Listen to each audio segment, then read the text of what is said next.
Hello. The innate resonance of the earth and sky informs me that stuff has happened. So what's up? Hey, remember that thing that literally happened in Charlottesville where a bunch of actual Nazis marched through the streets while shouting, "Jews will not replace us," and holding tiki torches? You know that thing that happened that we all watched in high definition? Dang, what a thing that happened. Someone died. Like, what the anyway?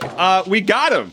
Three of them. We have indicted 3 of them. 3 literal Nazis have been indicted for the charges of burning an object with intent to intimidate. Like, that's what we got him for. Damn, that object sure was burnt for intimidation. Nothing else about this is bad. Just don't burn that object. Anyway, just a reminder that literally happened. The FBI continues to not like encryption, and they swear it's because of the kids.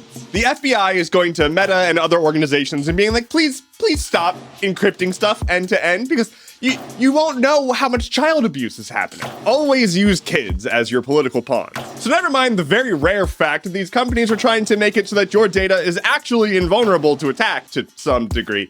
The FBI is just not into it. I wonder why. I wonder what the FBI has to lose if all data is encrypted. It is at this point that the nerd in me must explain the difference between encryption and end-to-end encryption, because it's important. Encryption just means that your data is locked up. Your data has been just like jumbled into nonsense, and the only way to get your data back is to have the key. Most encryption is encryption at rest, which means that your data is sent to someone's servers, and then they encrypt it and store it. But that means that they have the key. They can unencrypt your data whenever they want and can hand that key over to law enforcement. And so, like, yes, if a random hacker just steals their entire database, your stuff is encrypted unless the hacker also got the key. But for all intents and purposes, the encryption doesn't matter. End-to-end encryption means that your data is encrypted on your device before it even goes over the network back to their servers. And it can only be decrypted by authorized people. Typically in a conversation, it would be you and the recipient. But like end-to-end encrypted file storage would be like, imagine Google Drive, but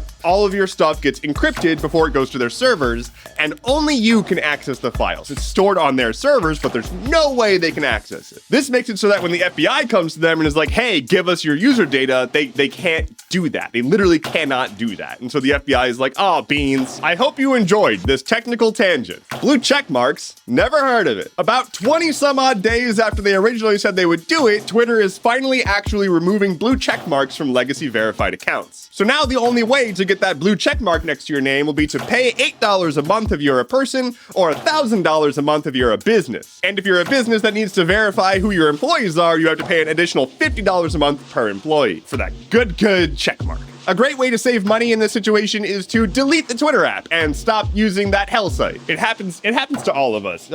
Sometimes you just poison your doppelganger with a cheesecake. Oh yeah, we're getting a little wacky and wild over here, y'all. Except it's still attempted murder. A Russian-born woman who was living in New York City attempted to murder and steal the identity of her lookalike. She went to her doppelganger's house and was like, hey, I have cheesecake. And the woman was like, oh, thank you for the cheesecake. And then she ate it and then went to the hospital. Upon getting back from the hospital, her IDs were missing, and also some jewelry and other valuables. The cheesecake attacker got 21 years in prison for attempted murder or assault or something for cheesecakery. So this is just a casual reminder to maybe not accept cheesecake gifts from strange women who look like you. Hey, remember when Tumblr got rid of all the adult content and everybody unanimously loved that decision? Well, now image hosting site Imgur, yes, that's how it's pronounced, is doing the same thing. Imgur will be removing adult content and any uploaded image that is not associated with an account. If you know anything about the history of Imgur, that's good. That a lot of images are going to suddenly stop working on the internet. This is probably going to be a disaster for Imgur because,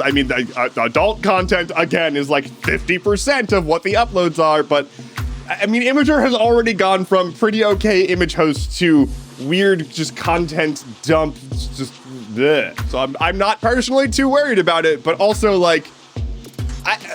do they just not learn? Lightning round. A climber in Nepal who fell into a crevasse was found alive 3 days after his fall. The charges against Alec Baldwin on the set of the movie where he shot somebody, they're being dropped. The voice actor for Meowth from the Pokemon franchise is retiring after 25 years, in part due to cancer. All of my homies hate cancer. SpaceX did a test launch of a rocket and it exploded. It did go up into the sky first and then it exploded. Here's the weather.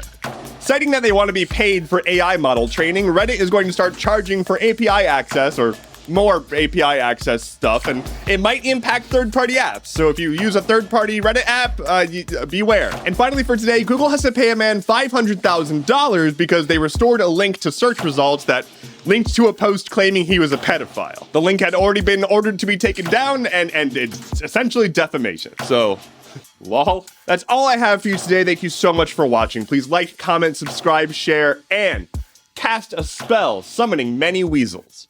My name is Endeavorance. I'll be back on Monday. Take care and be well.